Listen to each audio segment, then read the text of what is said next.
Ito ang Boses ng Bayan, kung saan opinyon mo ay tanggap ko. Ngayon ay may kasama tayo tatlong mag-aaral kung saan ibabahagi nila ang kanilang opinyon tungkol sa Halalan 2022. We have Mr. Edmar Brozo, Mr. Nicolas, at Miss Marie-José Bosch. So, here's the question for Mr. Edmar Brozo. After electing women presidents Cory Aquino and Gloria Arroyo in the past, why has all of a sudden this nation become sexist, misogynistic, once again as observed by some people's judgments against a women candidate in Vice President Leni Robredo? After electing women's president, Gloria Arroyo and Cory Aquino, why all of a sudden become sexist and misogynistic once again because of running for president, which is Leni Robredo? So, para sa akin ang tingin kasi ng mga tao, ang mga babae ay walang kakayahan upang maging isang leader. Tingin nila ang mga babae ay mahihina. Tingin nila sa mga babae walang kayang gawin, kundi ang mga gawaing bahay lamang. Kung titingnan natin sa ibang anggulo, sino ba ang mga nagiging leader sa eskwelahan? Kadalasan mga babae, at ang mga lalaki ay mga miyembro lamang. Kadalasan pa nga ay hindi sila tumutulong. 'Di ba? So, bakit natin sasabihin na hindi kaya maging isang leader ng mga babae? Kung sa eskwelahan nga nagiging leader ang mga babae, dito pa kaya sa country or sa Pilipinas, bakit hindi natin bigyan ng chance maging leader ang mga babae? Saka naniniwala ako sa pagiging presidente ni Cory Aquino at ni Gloria Arroyo ay may mga maganda itong naidulot. May mga maganda itong nangyari. Although hindi natin masasabi na lahat maganda. Marami din ang mga nangyaring masasama o hindi kagandahan. Pero para sa akin, kung bibigyan natin ng chance sila ni Robredo bilang isang maging leader, ay naniniwala ako na magiging maganda ang takbo ng ating bansa. Yun lamang po at maraming salamat at magandang hapon po sa inyong lahat. Thank you, Mr. Brozo. Let's go for Mr. Nicolas.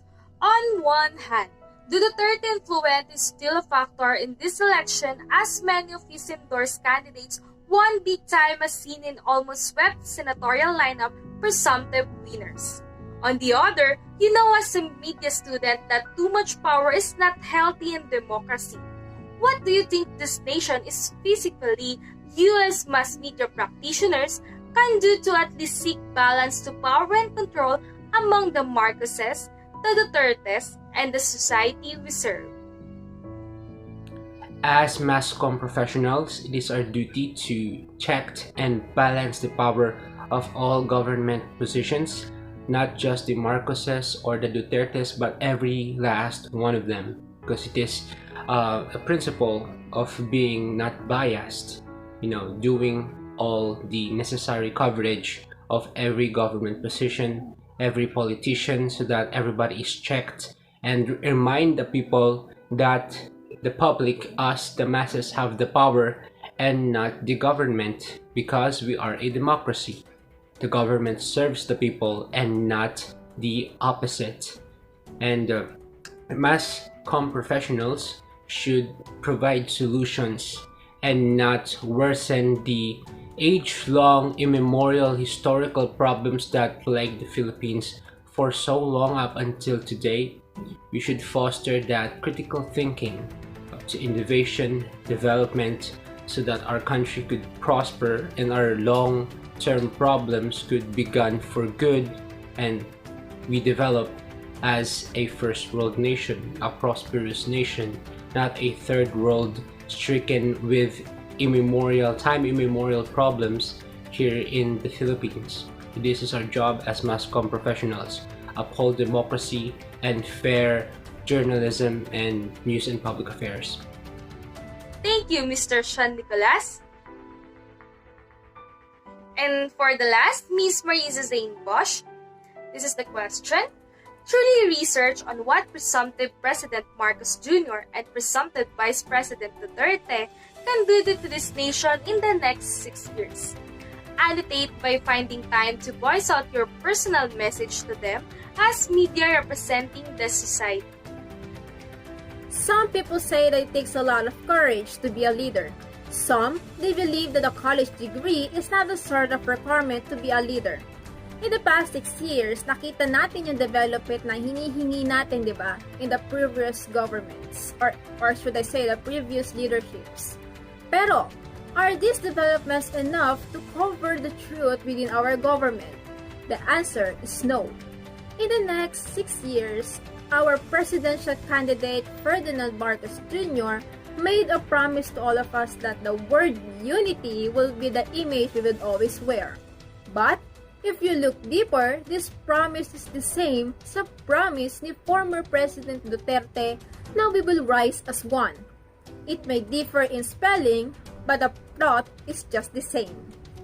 As a person na walang pinapanigan since 2016 elections and believing in the power of transparency, promises from these so-called leaders are no longer a thought anymore. It becomes a sort of a joke. Diba? In the next 6 years, Ferdinand Marcos Jr. is making our country a new face that other countries must look up to.